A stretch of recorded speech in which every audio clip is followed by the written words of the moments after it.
welcome back to Newsday. The legislature at all levels of government is considered a critical part of the governance structure of a country because of the importance of laws to good governance and orderly society.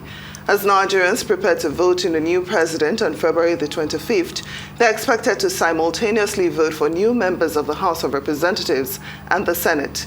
In Nigeria's contemporary history, however, the institution of the National Assembly has been a subject of intense public scrutiny and criticism, owing mainly to the exorbitant cost of maintaining them.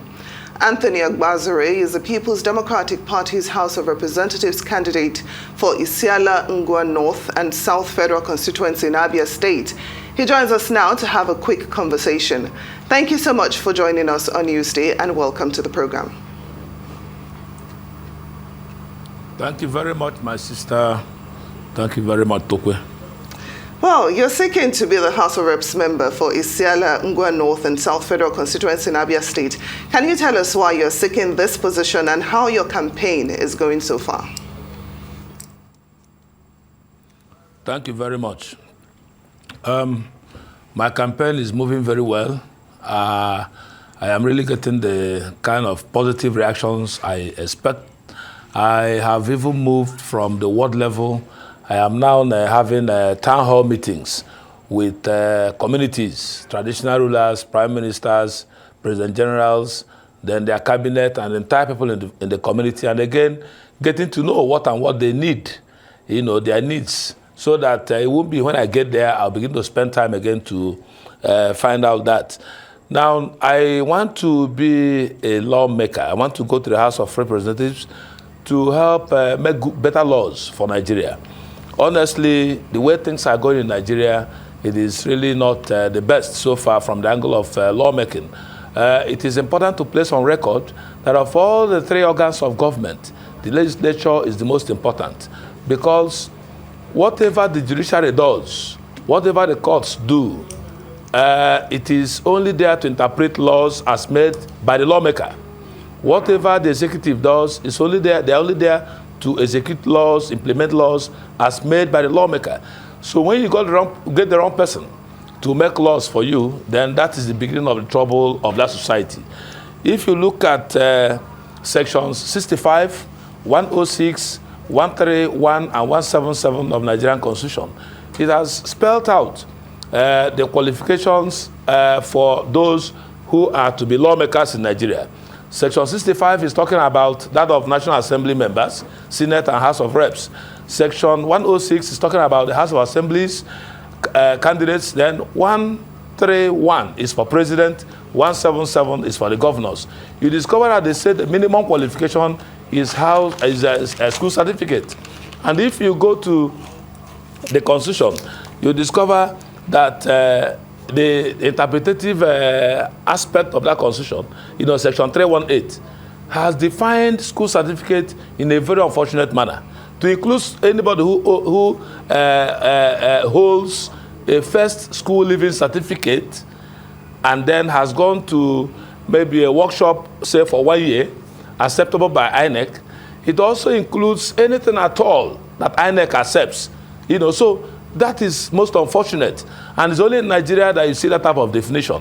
And that really has made a lot of people to get into this area, and of course, without enough knowledge. And we keep having problems. For me, I believe that in this country, we should have traditional rulers. We should be able to give them some functions. The communities should be seen as the fourth tier of government. Let us, as we are sharing money in Abuja, we give the federal government, we give the state governments, we give the local governments, we give the communities. If these traditional rulers at the community level are empowered and then some functions are assigned to them in the Constitution, then they will be able to have local vigilantes and they will become official, they become legal and lawful, and then they will be able to fund these vigilantes from there. And then security will be, of course, maintained. Now, again, even the state police thing, I have been saying it, and it should also be sustained. There's also this issue of social security. You know that all over the world, major countries of the world, if somebody does not have work and you're able to give him something at the end of the month, the chances of that person going to steal will be reduced. So I am going to be at the forefront of coming up with a bill that will become an act of the National Assembly to ensure that, first of all, we reduce cost of governance, use the money to build industries, to give our youth employment. You train your children, they come out, they don't get a job, it's not right. The money we spend on our politicians is too much. We need to reduce cost of governance, then use part of the money, build industries, and get our people to have some jobs. Then those that have no job, we need to come up with an act of National Assembly, which some other people will call law, but it's act that is called at the national level, to the effect that at the end of every month, if you don't have work, you're given something to go home and eat. And like I said earlier, if somebody feeds, the chances of that person going for robbery will be reduced. And again, too, I will also come up with a bill to ensure that if somebody is 75 years and above, then that person is also given something at the end of the month.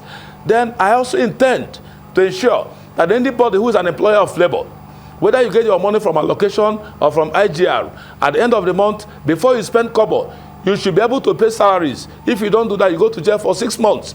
And then that means that if we're able to put money, across by way of salary payment, we would have ended up putting food on the table of our people across. And, tension all over will reduce. A lot of things. I will also ensure that I fight to make education number one. It is key. The attention we are giving to education in Nigeria is unfortunate, it's not good enough. I am going to make sure I work for job and wealth creation. I will work hard to attract public and private industries to my constituency and all over Nigeria. I will ensure that we have people-centered laws.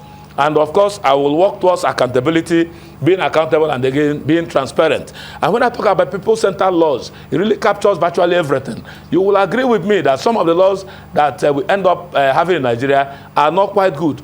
Okay, for example, look at the crop of people now at the National Assembly. Without being immodest, if you look at Section 84, Subsection 8 of the Electoral Act, you see that they ended up making a law against themselves without knowing. 360 members of the House of Reps, 109 senators, they couldn't decipher that they were making laws against themselves, to the effect that during the primary election of all parties in Nigeria, this last one, they could not vote because of a law they made against themselves. That means they didn't see it. Well, it requires knowledge. It shouldn't be. Allow me to interrupt you just for the sake of time. Go ahead. You talked about going to the ward level in order to find out the needs of the people. And that's really quite common during campaigns to hear politicians do so, and lawmakers they say they're going to provide roads, boreholes, etc. But is infrastructure development now, is that really the work of lawmakers to do? Thank you very much. Yes, even the ones that are there, those that are working hard are also doing it. You see, there is what is called Constituency Fund. That from there you do certain things, and again, the needs of your people, you put them in the budget. It's also happening. Some people sell their own. For me, I will not sell my own. And I can tell you, if any person wants to be a good leader, he must be selfless. For me, my people know it. When I was executive chairman of my local government, the same amount of money given to me was also given to other local governments. I am the only local government chairman that tarred road, Umengomoba Road, 4-kilometer road, verify. Then I also had to, in fact, I bought Hilux vans for police to support them in security. I drilled boreholes in the 18 APSEC wards. I built the first high court in Isalangwa South, in Omoba, from scratch, and finished it, and did so many things. Bought Hyundai cars, for the local government, which are using it today. Then when I was also made general manager of Abia State Passengers Integrated Manifest Scheme, the culture there was owing of salaries. They were in arrears of salaries 3 months plus. I entered there, under 25 hours, I blocked those loopholes. Then 3 weeks, I entered there, I paid 2 months salary. Another 3 weeks, I paid 2 months salary, paid 1 month, leveled up, started paying salaries of workers in that place every 23rd of every month. And I became the first government establishment in Abia State to be paying salaries. And people were very happy. Go to the internet, you see. So it requires selflessness. If we have selfless leaders, things will work. These things are possible. We must begin to drop our selfishness, self-interest, and work for the people. Let everybody begin to be patriotic. I even tell you, even the followership, everybody, that's also part of what I'll do. Orientation. We need to conscientize our people, reorient our people to get them to know that if we are patriotic, we'll do better. So these things are possible. And that's why what I did in my local government, as local government chairman, made the traditional rulers in Eastern Angwa South local government area to come together to crown me the Ekweme one of Eastern Angwa South. Because whatever I say, Ekweme means talk and do. Whatever I say, I do it. That's why. So whatever I say, I keep to it. And as I go to these communities, I find out their needs. I pick 3 of them, and I tell them I will do only one within my first 4 years. And that is my guarantee. And in Eastern Angwa South, we have 48 communities. In Eastern Angwa North, we have 43 communities. That 91 communities, I know this is as simple. I put them in NDC, their budget. I put them in other. So this is happening. And that's simple way. If you don't sell those things when they are given to you, your people will be comfortable. And I can tell you, because some people are not transparent, Constituency Fund is not money for the lawmaker. It is for the constituency. You should let the people know how much it is and tell them. They have to tell you their needs. This money should be, spent by the people. You guide them, and that's all. And that's really going to make the difference. So I can assure you that at the end of the day, and as we move on, you will also be there to see what we're doing. Thank you.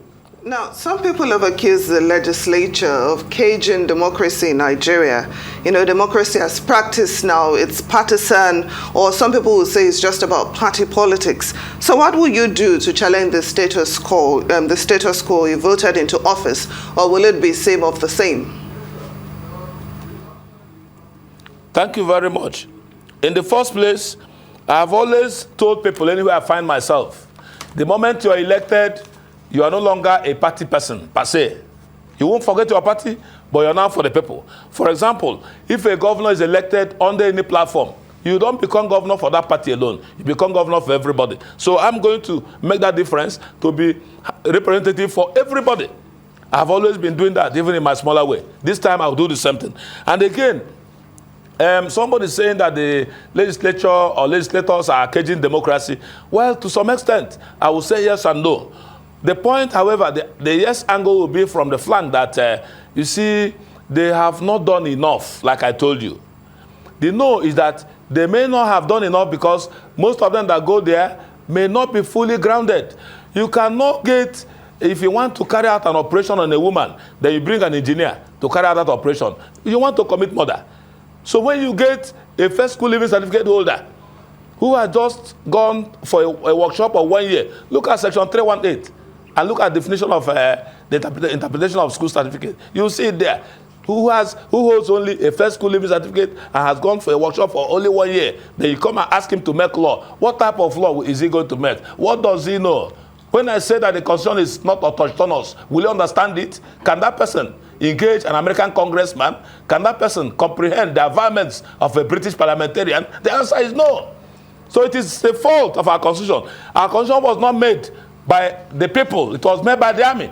The people they put together to draft it, brought it, and then the Armed Forces Ruling Council now tinkered and then altered several things, and they come up with a decree number 24 of 1999 to now promulgate this constitution. So because of that, the army, given their own kind of level of training, did it the way they wanted. And that's why we say it is not autonomous. It is not homegrown. So these are the issues.